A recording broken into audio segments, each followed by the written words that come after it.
to So Chatty, a podcast about sewing and textile arts. My name is Tabitha, and this podcast is sponsored by Reading Fashion Alliance. And I'm here with two of the founders. Hi, ladies. Hi. Hi. You want to introduce yourselves and tell me a little bit about your sewing journey? Hi, I'm Jan Kearns. I'm one of the co-directors and founders of Reading Fashion Alliance. I'm also the owner of a neckwear and accessory company, Gold Coast Goods, and we make ties and neckerchiefs and a variety of other products. And the other thing is I think I've been sewing probably most of my life. Cool. So, yeah. Did you get introduced to that by like a relative, or did you take a class?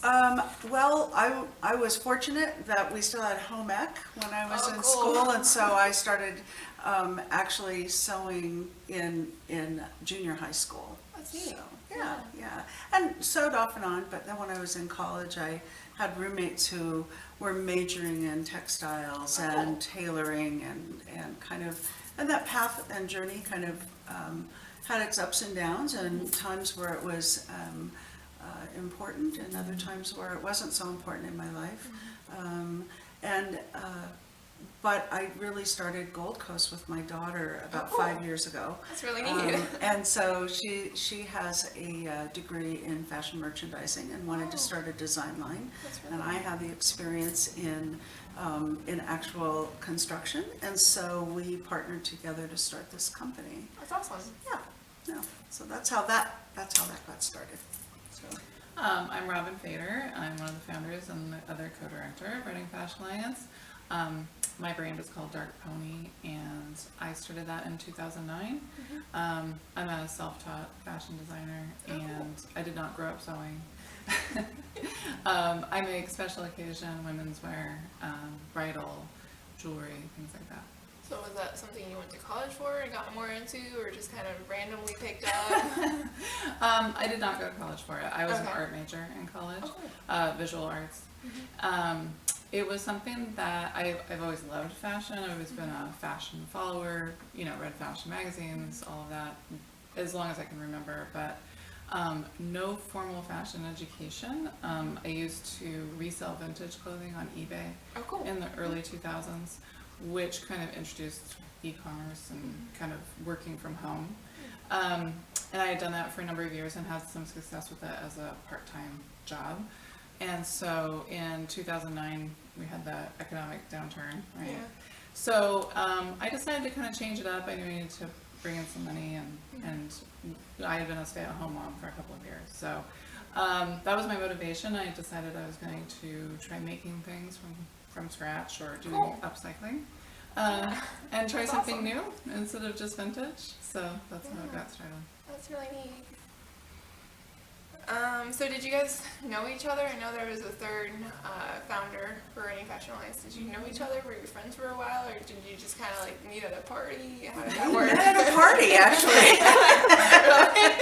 So we both actually individually and independently were kind of at a place where, with our own businesses, if we were at a place where we were thinking about kind of needing other people to help sew as they were growing, and that's the reason that we ended up kind of connecting. And our husbands actually worked together, and so we met at a holiday party just randomly. That's crazy. It was very random. It was really random. Because it was at someone's house in Ico. Oh, wow. I mean, and we just happened to be there and started chit-chatting. Actually, I started talking to Frank and telling him what I did.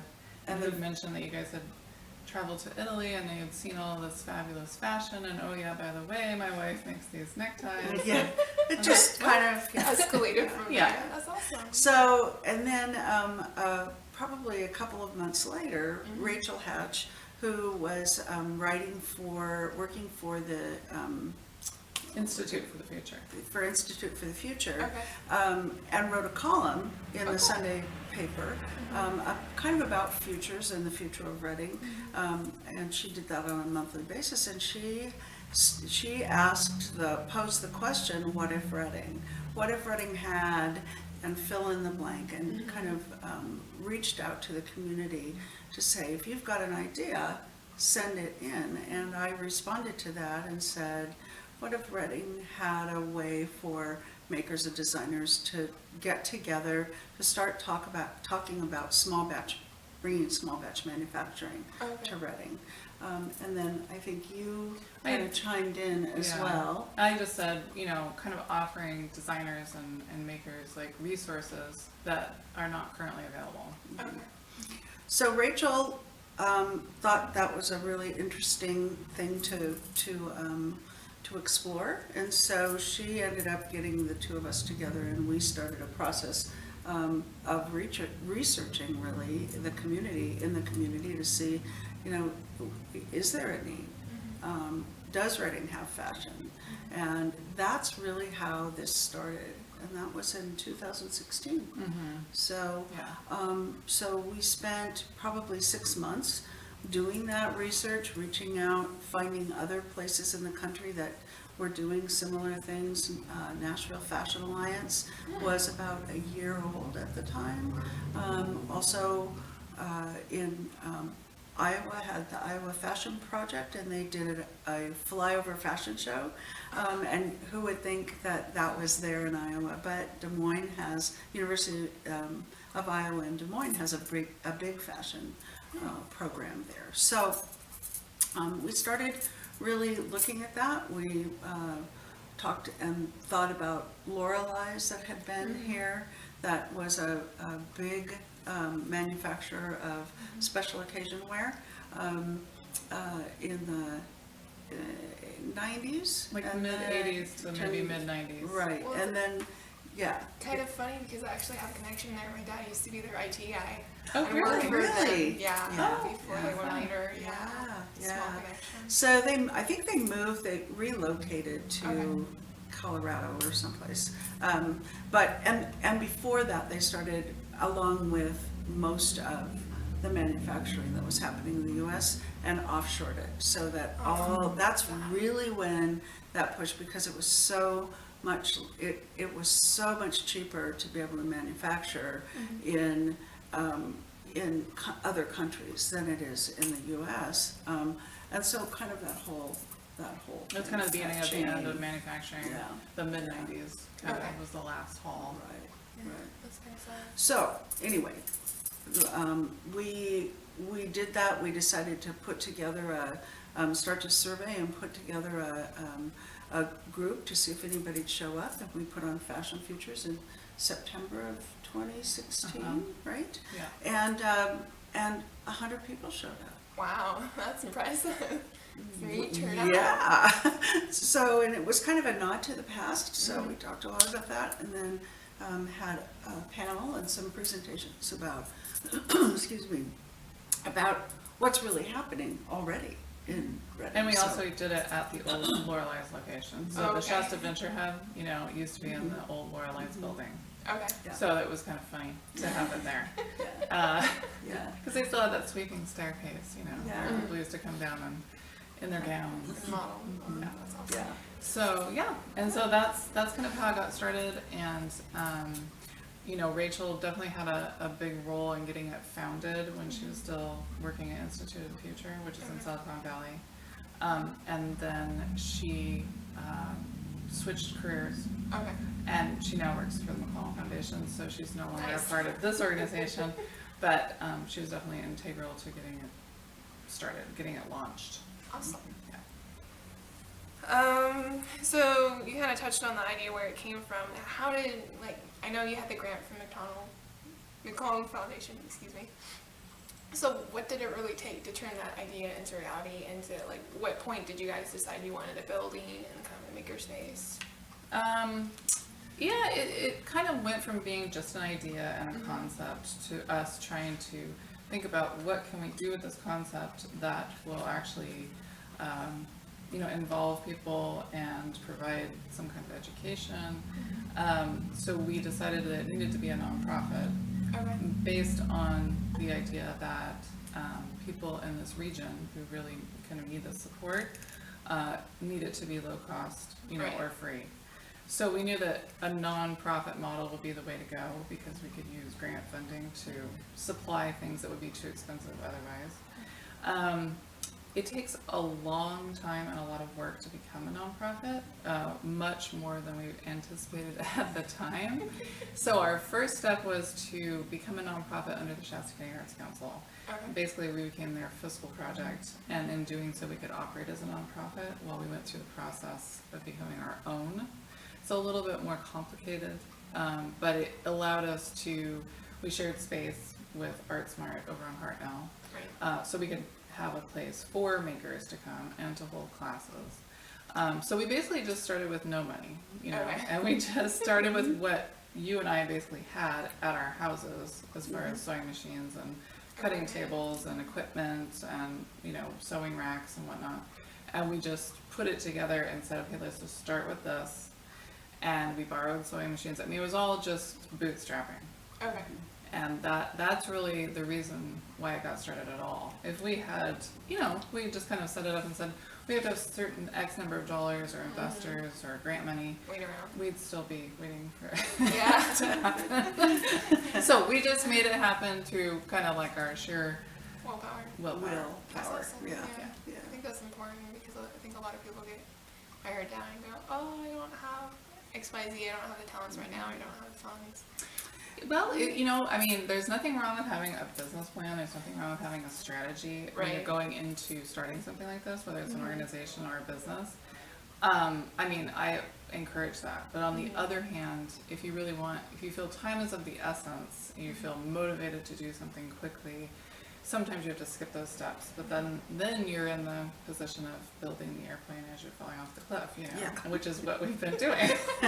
For 2 years. Yeah. So far, it's stayed above Just ground. above the ground. The other thing I was thinking about with that is that we really, in our own businesses, have used that same model. I mean, we have both done this kind of with our own, for each of our individual businesses, with our own money and our own resources, but without going out to get a lot of Like a business loan or big Right, business so- loans or investors. Yeah. And I there is kind of a belief system, I think, for lots of people that you can't really get into business, you couldn't really do this without having some big investor to do it. Like going on Shark Tank and giving back. Yeah, Sure. but you really can. I mean, Yeah, there are You can, resources. but it's hard. It's hard, Yeah. but you can do You it. can do it. So, One of my things that I always like to say, if anything is worth having, it will take a lot of work, hard work to get there, and that's the way you prove it's worth having. So you're definitely proponents of building from the ground up and working from there. Okay. Sometimes it's just necessary. Yeah, for sure. Yeah. So how did you make the leap from sharing a space in Hartnell to getting the space downtown here? So the McCollum Foundation has been really focused on community vitality, and a big part of that for them is this revitalization of downtown. Okay. Everybody knows we have a lot of empty storefronts. We have a lot of space down here that's not being used, and one of their goals is to activate space. And so we were presented with the opportunity to basically make a presentation to some of the people at McConnell. Oh, cool. To kind of show them, here's what we've been doing, here's what we'd like to do, here's sort of our goals if we have more space, if we were located in a different location, we could grow and expand and kind of offer more to the community. So we made that presentation in October of 2017, I believe. And we had shared space from March to October at that point. And, we had kind of looked at some different spaces, and this space that's here, 1698 Market, we thought was the best as far as the amount of usable space, the location being a high traffic corner, all those aspects, being close to the atrium, etc. So that idea was presented to the McCollum Foundation board, and they decided to approve a year's worth of funding for us to not only relocate, but to purchase equipment to kind of overcome these barriers that we were kind of faced with in being in the other location. And sharing. Yeah, to basically serve the community better. Well, that turned out really well because you have a lot of foot traffic and you're highly visible. And then you have an atrium, which worked really nicely for some events you had recently. It was great space. Yeah. So what do you think the hardest part of bringing the Reading Fashion Alliance into being was? I think that some of it is just helping the community know and understand first that we're here and we Yeah. exist and what we do. And so I think that continues to be, that continues to be a challenge. We probably have at least a dozen people a week who come through the doors and say, what are you guys? What do you do? And we do a lot of things, Yes, right? we do. So we have a retail space that's filled with goods made by local makers and designers. You happen to be wearing some of them. Yes. Your beautiful earrings are so fabulous. Thank you.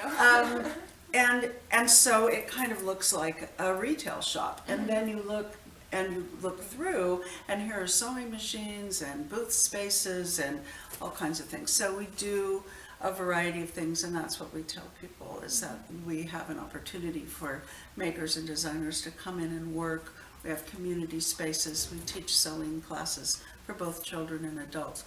But it isn't, and then we put on events, and we showcase other makers and designers that are in one part of this fashion and textile creation that is really happening here. So, and I think the other thing that is something that we continue to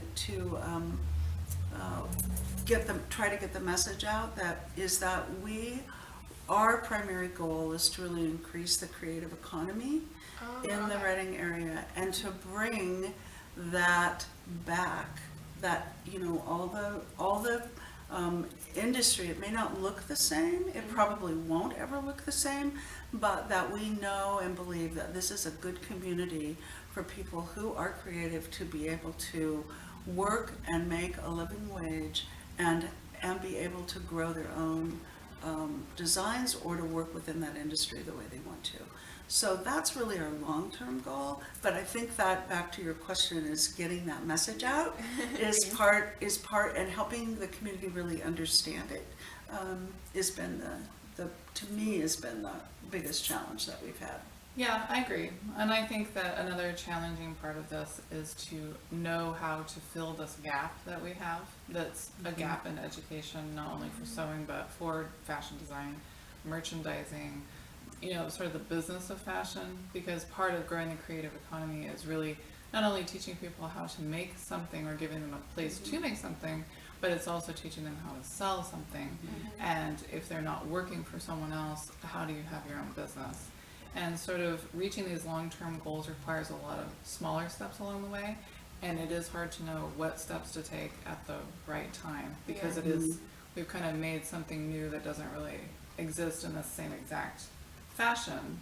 And in fact, when we were applying for our 501c3 through the IRS, we just don't fall into any of the nonprofit categories that currently exist. You know, we're not a school, we're not a church, we're not a this or that.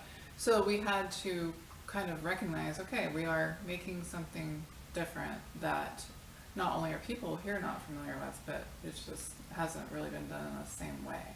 So that presents a lot of challenges. I mean, it's cool, but it also is kind of like creates a little confusion. I think that's important because, like you mentioned, schools aren't really teaching home ecs anymore. I know that's changed from your generation to my generation. And I think that's really important because we have this new generation of kids that are coming up and they don't know how to sew, and I think it's really important to know how to, even at the basic level, fix your own clothes and then make them. It's a step beyond that, which is really neat. And we're teaching children now whose parents missed that as well. Yes. And so, there are almost two generations There that really are, yeah. really didn't have that as an easy to acquire skill. Right. I think that's really sad. I mean, for me, I was lucky. I grew up with a mother and a grandmother who kind of had those skill sets and were willing to pass them down. So it's really important to have a space like this to teach that and that gap. So that kind of ties into why would a makerspace be important, and I think you've kind of touched on that, especially for Reading. But Well, I think a big part of it, in my opinion, is a lot of people have a financial barrier to having this kind of equipment and this kind of Yes. space. And so I think that that is one of the main reasons why makerspace is so important, because you know, you're not going to have to go out and invest $2,000 or $5,000, you know, in buying all of this. You can come in just for the day or the week or whatever you need to do, and it's affordable. You know, you can get done what you need to get done. But it's also a place for creativity, and there's, you know, in the makerspace at least, I don't think they have a whole lot of rules about what you can or can't make. I mean, it's really up to the individual. So. And one of the things that I've known about Reading and have continued to see in this project is how generous this community really is.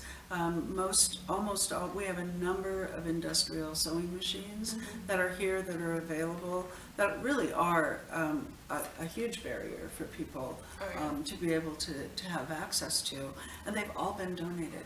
Every one. That's awesome. And so we have more fabric, more fabric than we have places to store it, because people are donating it.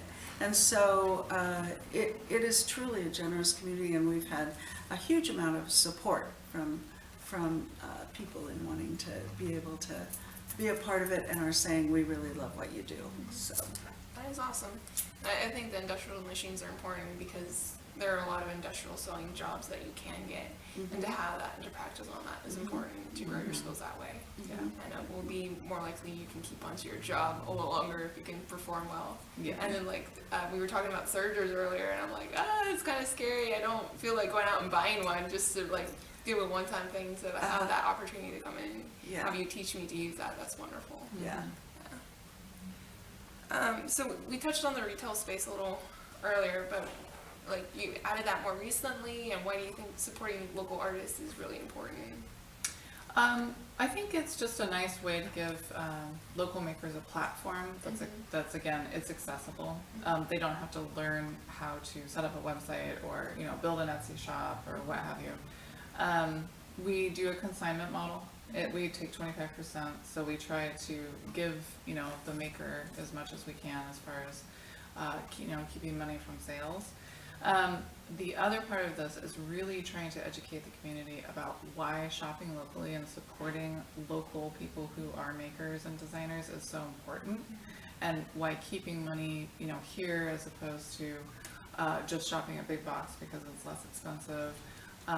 You know, if we're talking about improving the economy, creative or not, that's a big piece.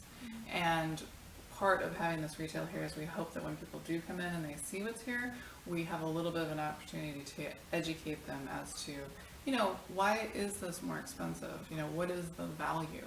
You know, what are you doing, and when you buy this, you know, your money is going to help someone pay their bills, but also encourage them to keep being creative, and you have, you know, usually a one-of-a-kind piece that no one else is going to have. So it's kind of the third piece of the puzzle. You know, we're kind of in a learn, make, sell, or learn, make, buy. You know, it's like you can learn to make something, right? But you've got to be able to have a place to sell it as well. Yeah. And all the money for things that are made here from start to finish stays right here in our local economy, and that's a really important piece too. Yeah. So. As a person that makes and sells things, I think it's important because it's also funding that person's dreams and encouraging them, and kind of validating what they do, which is really nice. Right. So what does the day in the life of the co-director look? So talk about like the hours you're open here, and like how much time you spend. Well, the hours that we're open for the retail space are from Wednesday through Saturday from 11 to 4, likely through the holidays, so this will expand a little bit. But the maker space is actually available and open for people who rent booth space here, pretty much 24/7. Okay. Pretty much, actually. we don't want people here overnight, but Don't spend the so night it's like, here. don't spend the night here, but, you know, but it is, they have access to come in and use the space when it's convenient for them. Okay. So I think for a day in the life, it's a little bit of a balance, and it's different for each of us, and we do some things here. One of us, I'm tend to be here during the week, early in the morning, till later. Robin has other kinds of commitments in her life, so she's here a little later, and so we balance that out so that we have hopefully a good work-life balance. And so that's always a great challenge, because you're kind of on pretty much Yeah. full time. Yeah, so we try to split a full-time job. That's our Right. goal. But I think we've each worked full-time. Mhm. And so instead of us each working 20 hours, we worked 60 hours each. I think things But that that's, people, that's what happens when you're starting Yes, when you're something. in You startup. kind of live it, pretty much. It's the focus. It has to be if it's gonna be successful. And that's that part of, I think, for any bootstrapping business, and all that. you know. There's a hard work. lot of doing it yourself. I mean, Right. in order to make it work, in order to not spend too much money and stay in your budget, we've just had to learn how to do new things that we haven't done before. There's a lot of stuff that happens behind the scenes people don't see that we do. Like for instance, we laid all the flooring in the meeting room. You know, I mean, we've done everything, you know, really we've had our hand in every single part of setting up the space, doing all the administrative, you know, work, applying for grants, marketing, meetings, building the website, you know, the IRS, All the fun paperwork. All the yes, paperwork, learning yeah. to become almost, you know, legal experts on nonprofit rules and regulations. I mean, there's just so many things that to the general public, they don't see that part, and it's not really meant to be seen, but it is so much, has been a part of our daily life in order to make this work, so. Well, you guys have learned a bunch of new skills We that you have. may have to use later. We have, yes, I know. lots of valuable education, yeah. Sure. So what's been the most exciting thing about the whole journey in seeing Running Fashion Alliance come alive? And you had a fashion week that was really cool. You want to start? I think that has been the most exciting in terms of really seeing everything kind of culminate, and really seeing the community come out and support what it is that we're doing, and really support the whole concept of fashion. This was the first ever Reading Fashion Week. It kind of grew out of an idea to all of a sudden let's do a fashion show, to a whole week, week's worth of events, and it was really, really well received. So that was a really great thing. The gala that night, seeing 11 local designers, 43 models in a show in the atrium that just kind of knocked everybody's socks off. It was fabulous. It was. It really was. It really was. And something that afterward, people who said, people just said, "I'll be a sponsor next year. I'll be sure to be here next year. I'm coming back." And there's still talk and still buzz happening.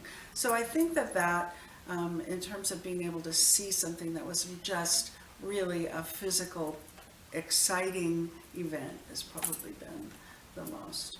There are other things to me that are really exciting, and one of them is that, one of the most important to me, is that we teach kids how to sew.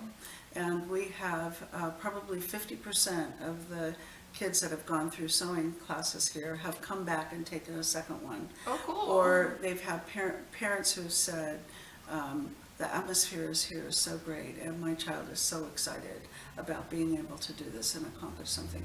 And so there's a lot of excitement around really building that skill and having a place where kids are really discovering their own creativity and feeling really good about what they're doing and positive. That's very encouraging. Yeah. I think the other thing that was exciting about the fashion show in particular is that I think in the past, the fashion shows that have been held here have been centered around kind of either a bridal, theme, or something that is just about retail, and there hasn't really been a lot of handmade involved in fashion shows. And I heard from a few people in the community that said, well, if this is handmade, items, I'm not interested. And I think that we finally proved that handmade fashion is still fashion. Yeah, it's not tacky. Yeah, it's not a homemade, pajama set or something. Yeah, there's just a lot of misunderstanding, I think, that exists about handmade in general, and particularly here. So I think overcoming that in the way it was presented, and that people were able to take it seriously as actual fashion that they could possibly see themselves wearing or purchasing, was important. And that is a big barrier that I think that we have discussed over the time of doing this. How do we kind of convince people that this is something that you should take seriously, and that is in the realm of what you might shop for or appreciate elsewhere? So that was a big one. And then also, I think it's been really great to kind of prove to people that there's this interest, and to demonstrate it through people being involved in classes and events. Because really, on paper or in a concept, it's difficult to convince people that that's going to happen. So to be able to do it in real life is satisfying. So, in what ways do you want to see the Writing Fashion Alliance grow? Are you Gosh, it's grown so much. do you have plans for another Writing Fashion Week? Do you see that happening like an annual thing? So we've, of course, everybody's like, what are you doing next year? It was a real challenge to put this one on, to be honest, especially after the car fire. Yes. It was really challenging. It was very taxing. But we are listening. We hear that there's a need and a want for it to become an annual event. Designers want to participate again. So I think that our plan is for it to be an annual event, but it may change, the way that we put it together. And so, yes, but we just haven't announced it. Okay. So the other thing that we're working on is solidifying our classes and workshop offerings for 2019. We have a survey out that'll be out through, it'll be closing shortly, but we're gaining a lot of information from the community around what people want, both for kids and for adults. So that's, and that's a piece that we will consistently do, is really reach out to see what does the community want to have here. And I think one more, a wish that I have for us as we continue to grow, and that's that we are able to really continue to and increase our ability to meet the needs of local makers and designers in the community. So we constantly are striving to be able to do that and be sure that we are relevant and that we can be responsive to what people really want and need. I think as far as growth for next year, for 2019, like Jan said, we're trying to expand our educational programming to include fashion design of some kind. So a program that would be for kids and maybe a separate one for adults. That's pretty challenging as far as curriculum is concerned. Yeah. So we're working on that. It's like continuously evolving. But that is a goal for next year. And then we've established these scholarship funds. So we have a children's scholarship fund. So we'll be able to give kids an opportunity who may not be able to financially afford it to participate in sewing classes. And then we also have an emerging designer fund, which both of those have been funded. So we're going to be able to disperse some scholarship and emerging designer funds next year. So I'm really hoping that 2019 will also see the 2 designers that we award in the program to really be able to be successful and create something new that can be presented to the community. Those were some exciting announcements you made at the fashion Yeah. show that you had these scholarships and opportunities. Yeah. That was really exciting. Yeah. So what do you want people to take away when they leave here? As far as Like when they visit Reading Fashion Life? when they visit, or they take a class, or they come in and talk to you guys, or they email you?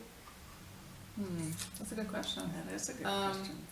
I guess for me, I would just want them to feel supported, to feel hopeful about, possibilities in creativity or business, and to feel like, the possibilities maybe are a little more expanded because we exist. And so we really do try to work with people as much as we can to offer them whatever kind of resources support they're looking for, as much as we can. So I think for me, when I always come in, I feel inspired. I was like, I need to go home and sew now. Oh, good. Pull out my feeling stuff. inspired is great. Yay! Yeah. I love that. Yeah. We love that. So how can people find you on the internet if they want to follow you? I know that ReadingFashionAlliance.com, ReadingFashionAlliance It's at actually, gmail.com. yeah, it's really, it is Reading Fashion, www.readingfashionalliance.org, since we're a Okay. nonprofit. Okay. And you can always email us at info@readingfashionalliance.org. Okay. So, And you can find us on Facebook, Mhm. Twitter, and Instagram at Reading Fashion. Or you can come see us at 1698 Market Street on the corner of Market and Placer, right at the entrance to the promenade. But if people want to follow you individually, are you on social media? I know you're on Twitter, Robin. What about you, Jan? I am. You can reach me at Jan at Gold Coast Goods. That's the name of my business, and I have a Gold Coast Goods website as well. So. And I'm Dark Pony Designs on Instagram, Twitter, and Facebook. And if you want to follow a podcast, I believe we're So Chatty on Twitter and on Instagram up shortly, and any additional links will be in the description box. Yeah. So thank you, ladies, for taking Thank some you. time and chatting with me. Okay, Thanks. thank you.